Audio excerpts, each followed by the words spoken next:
Irmãos e irmãs, nós estamos no meio de uma crise mundial, mas nós estamos em Cristo. Há um vírus que ainda se espalha, que não dá para ver, mas dá para perceber os efeitos devastadores da sua presença.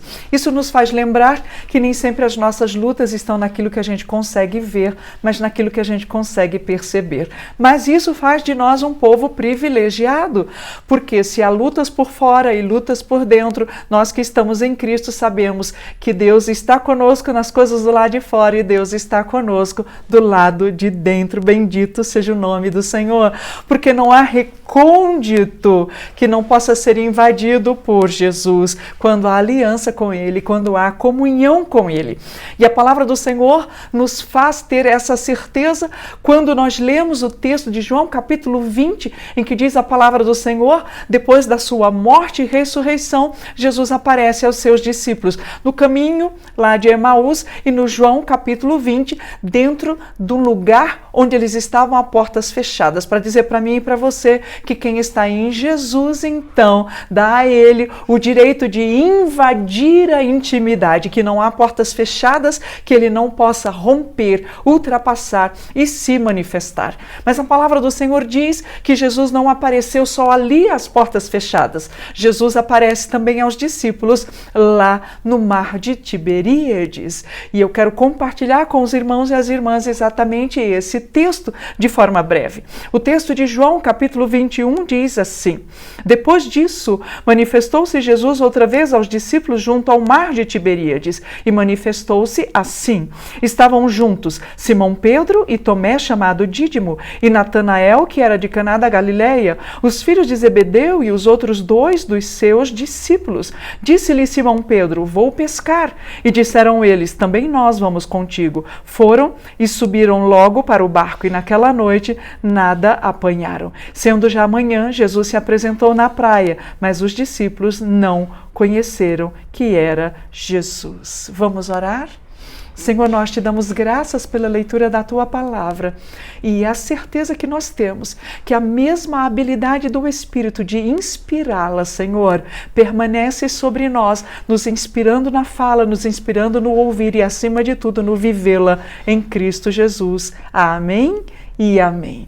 Amados irmãos e irmãs, o texto que nós lemos fala, na realidade, de um tempo posterior. O texto da palavra do Senhor fala que, segundo estudiosos, esse texto foi acrescentado um tempo depois e foi então inserido nesse livro que nós chamamos de o Evangelho segundo João. E a palavra do Senhor diz que nesse tempo posterior, Jesus ele se apresenta aos seus discípulos, mas os discípulos não conseguiram reconhecer o Senhor Jesus. Então a minha fala, irmãos e irmãs, nesse tempo, de forma breve, é que estando nesse tempo tão diferente que nós estamos vivendo, nós nos preparemos para reconhecer a presença e usufruir a presença de Jesus num tempo posterior. Eu estou dizendo isso, queridos e queridas, porque a palavra do Senhor diz que num tempo posterior é necessário permanecer em Jesus, sem perder Jesus de vista, reconhecendo o seu agir, reconhecendo o seu poder e a sua vida ressurreta manifesta. A palavra do Senhor diz que Jesus se revelou e se manifestou nesse tempo posterior. E os discípulos estavam reunidos. Os discípulos estavam reunidos não por necessidade natural, não porque eles tinham uma reunião do discipulado, não porque eles estavam ali cumprindo uma função ministerial, mas porque eles tinham aprendido a riqueza da vida partilhada. Eles tinham aprendido a riqueza do resultado do discipulado, que é a vida junto, andar junto, comer junto, resolver as coisas junto, sonhar junto e avançar junto. Então diz a palavra do Senhor que eles resolveram fazer nesse tempo posterior alguma coisa junto, porque eles estavam juntos. E diz a palavra do Senhor que nesse ajuntamento, Pedro então usa da palavra e diz: quer saber? Eu vou pescar. E eles então, que estavam acostumados a essa vida partilhada, disseram: nós também vamos contigo. E uma das primeiras coisas que quero chamar a nossa atenção no texto, irmãos e irmãs, é que num tempo posterior nós precisamos vigiar sobre nós, a fim de que não voltemos a fazer as coisas simplesmente porque é aquilo que a gente pensa que sabe fazer. Quando Pedro disse: eu vou pescar, o que ele estava dizendo é: eu deixei isso para caminhar com Jesus. Agora o Senhor Jesus foi elevado aos céus. E que mais eu posso fazer? Vou voltar a fazer aquilo que eu sabia fazer. O que Pedro não estava lembrando era que quando ele foi chamado por Jesus, ele estava exatamente pescando. E Jesus disse para ele: já não serás pescador de peixes, mas de homens. O que o Senhor Jesus estava dizendo era: eu tenho um novo normal para você. E agora essa normalidade é a expressão da sua vida. Então quando Pedro diz: eu vou voltar a pescar, ele diz: eu vou voltar a fazer as coisas anteriores. E queridos, ele estava ferindo na realidade a proposta de nova vida em Jesus, porque estar em Jesus significa ser uma nova criatura, fazer coisas novas, onde as coisas velhas ficam para trás e tudo se faz novo. Então, amados e amadas, num tempo posterior à pandemia, ao tempo que nós estamos vivendo agora, não vamos voltar a fazer as coisas que nos levaram a esse tempo simplesmente porque não sabemos o que fazer, não sabemos aonde ir. Nós precisamos permanecer na presença do Senhor, naquilo que Ele nos ensinou a fazer e a viver. Vamos orar, vamos vigiar, vamos jejuar, vamos nos alimentar da palavra para que nós possamos perceber a sua presença. Sabe, amados e amadas, quem realmente experimentou jamais vai conseguir voltar a ser o mesmo. Então a palavra do Senhor diz que andar sob a orientação de Jesus e sobre a sua palavra vai nos ensinar que nós não mais sabemos produzir sem Ele. Quando Pedro disse: eu vou pescar, o que ele não tinha percebido ainda é que agora, tendo aprendido a caminhar sobre a palavra revelada de Jesus, ele não sabia mais produzir nada a partir de si mesmo. Então ele tentou voltar a um velho hábito, simplesmente porque não tinha percebido que agora ele não era mais o mesmo. Mesmo naquilo que ele achava que sabia fazer, ele não mais conseguia produzir. Então a palavra do Senhor diz que eles foram pescar, mas eles não conseguiram pescar. E o que a palavra do Senhor está mostrando para nós é que ser improdutivo nas coisas anteriores é providencial para quem vive uma nova vida em Jesus. Aleluia! Sabe o que a palavra do Senhor está dizendo para mim e para você, irmão e irmã? Que o meu limite é o lugar da providência divina. Bendito seja o nome do Senhor. Mas a palavra do Senhor diz que então eles não conseguiram reconhecer o Senhor, que se apresenta a eles na praia e fala com eles e pergunta para eles: filhos, tendes aí algum peixe? Foi necessária uma confissão, porque a confissão sempre será necessária para que nos traga de volta a presença plena da manifestação de Jesus. Então eles disseram: não, nós não temos peixe. Então Jesus disse assim: então faz o seguinte, lança as redes do outro lado. Irmãos e irmãs, não temos tempo aqui para falar sobre isso. Falar que o tempo certo na realidade de pescar era madrugada e não pela manhã, e eles já estavam pela manhã. Falar que há um lado certo de pescaria.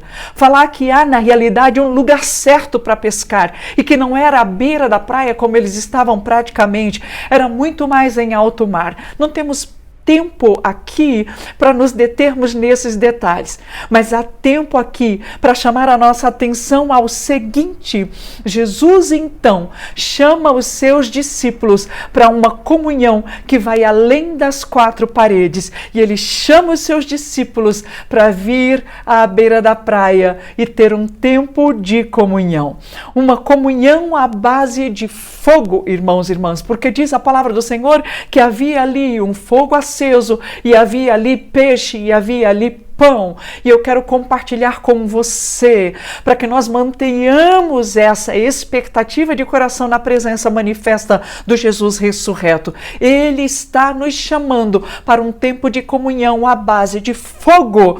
Amados e amadas, nós precisamos enfatizar aquilo que Jesus enfatiza, um coração aquecido, uma vida baseada no fogo, que não só nos identifica pela linguagem, mas nos identifica pela manifestação visível deste fogo em nossa presença. Amados e amadas, nós que somos da Igreja Metodista, vamos trazer à memória que em 1739, diz a palavra do Senhor, que John Wesley, Charles Wesley, George Whitefield e mais alguns membros do Clube Santo, eles fizeram uma festa de amor, diz o relato.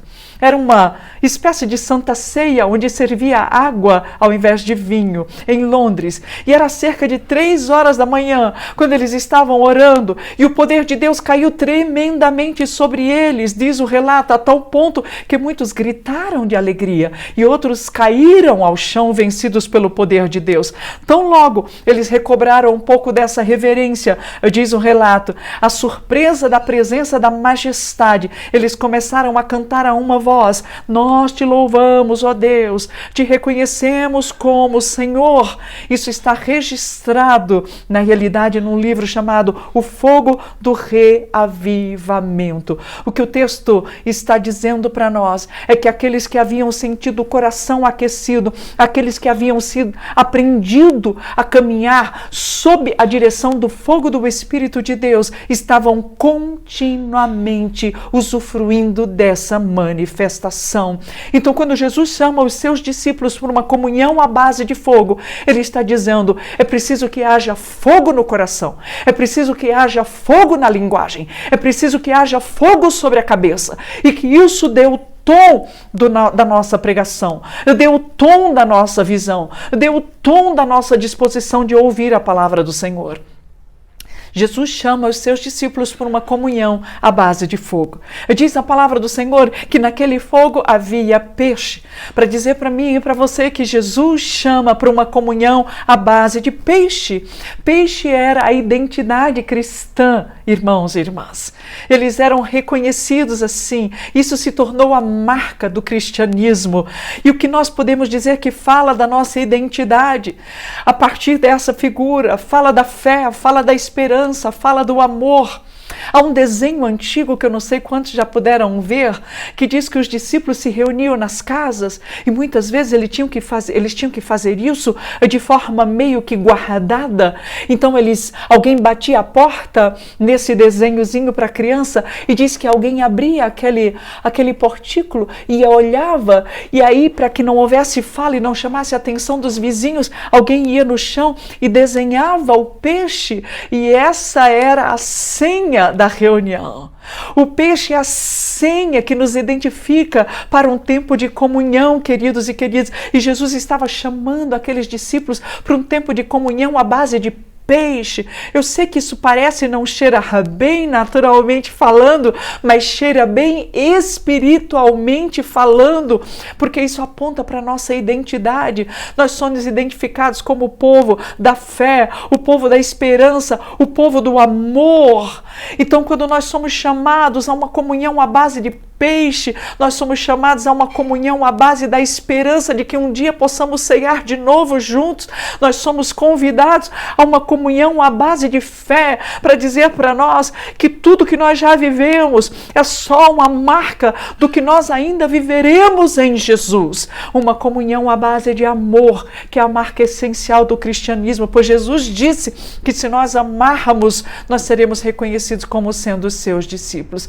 Amados e amadas, então diz a palavra do Senhor, Jesus chamou os seus discípulos por uma comunhão à base de fogo, à base de pão, à base de peixe. E aqui, querido, fica o último elemento, que é o pão, ou seja, uma comunhão à base da palavra, à base daquilo que alimenta espiritualmente. Nós precisamos nos reunir, queridos e queridas, sempre que possível, ainda que seja assim de forma virtual, para compartilhar a palavra, para alimentar uns aos outros. com base no alimento celestial e sermos mutuamente fortalecidos pela palavra do Senhor. Amados e amadas, o que nós estamos dizendo aqui é que ao fazer esse convite, diz a palavra do Senhor que os discípulos então, eles arrastaram a rede depois de terem lançado ao mar e havia tanto peixe naquela rede que eles temiam que ela se rasgasse, mas agora ela não mais se rasgou. Sabe por quê? Porque a rede aponta para o Evangelho e Jesus havia ressuscitado. Isso significa que o Evangelho ele foi confirmado na sua perfeição, na ressurreição de Jesus. O que a palavra do Senhor está dizendo para nós é que nesse tempo, para vivermos um tempo novo, queridos e queridas, precisamos arrastar e recolher tudo que nós recebemos do Senhor. Recolha tudo que você já recebeu do Senhor. Recolha tudo que você já experimentou no Senhor. Recolha tudo que você já experimentou no Senhor por meio da sua palavra. Recolha tudo. É a tese e a antítese. É o resumo de toda luta e toda vitória, de toda palavra revelada e de todo entendimento, de toda instrução e de toda ação baseada nessa instrução. Recolha tudo o que você já vivenciou em Cristo Jesus, ainda que seja no tempo da luta, ainda que seja no tempo da dor, ainda que seja no tempo da pandemia. Recolha isso, porque a perfeição do Evangelho se confirmou na morte e na ressurreição. Então você agora vai ter o direito de colher e recolher tudo aquilo que está sob a direção da palavra do Senhor Jesus. E dessa vez a rede não vai se romper. Eu quero declarar isso sobre você. Há uma confirmação do Evangelho e do poder do Evangelho na sua vida. Não haverá rompimento da rede. Em Jesus está confirmada toda promessa, toda palavra, toda verdade, a vida e o poder do Pentecoste. Aleluia! Bendito seja o nome do Senhor. Nesse tempo, irmãos e irmãs, diz a palavra do Senhor, Pedro teve a oportunidade de confirmar a sua escolha de viver em amor e por amor a Jesus. Nesse tempo de luta, nós estamos tendo a oportunidade de revelar a escolha de vida que nós fizemos em Jesus, de fé, de esperança, de manifestação de amor, guiados pelo fogo do Espírito que aquece o nosso coração, toca a nossa língua e nos habilita a falar por meio do Espírito, baseado, queridos e queridas, na presença do Senhor, na palavra do Senhor e no amor do Senhor. Sabe o que Jesus fez, queridos e queridas? Jesus, ele apresentou o fogo na praia e confirmou esse fogo no Pentecoste.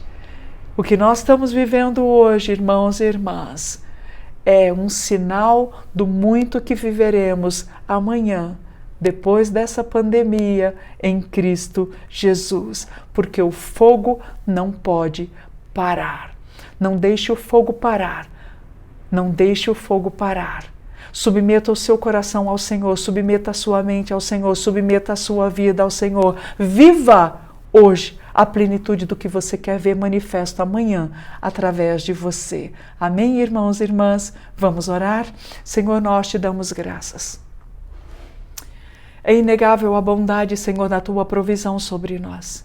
É inegável, Senhor, a bondade da manifestação da tua graça sobre nós.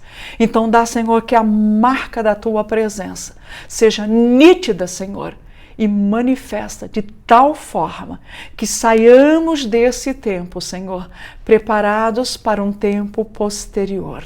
E que nesse tempo posterior nós sejamos instrumentos mediadores da tua graça e do fogo do teu Espírito, Senhor, que alcança nós e alcançará muitos através de nós, em Cristo Jesus. Amém e amém. Amados e amadas, havia fogo na praia, havia fogo no Pentecoste, porque o fogo é a sinalização da confirmação da ação do mesmo Espírito que ressuscitou Jesus de entre os mortos e que está sobre nós, em nós e age através de nós. Amém e amém. Que Deus os abençoe, queridos e queridas, que estejamos preparados para um tempo de avanço, porque há muito mais a ser vivido no Senhor. O que vivemos hoje não é o ponto final ainda, é uma vírgula entre um tempo que se passou e um tempo que há de vir, e o Senhor está conosco de eternidade a eternidade. Amém? Cheiro, Deus abençoe, paz.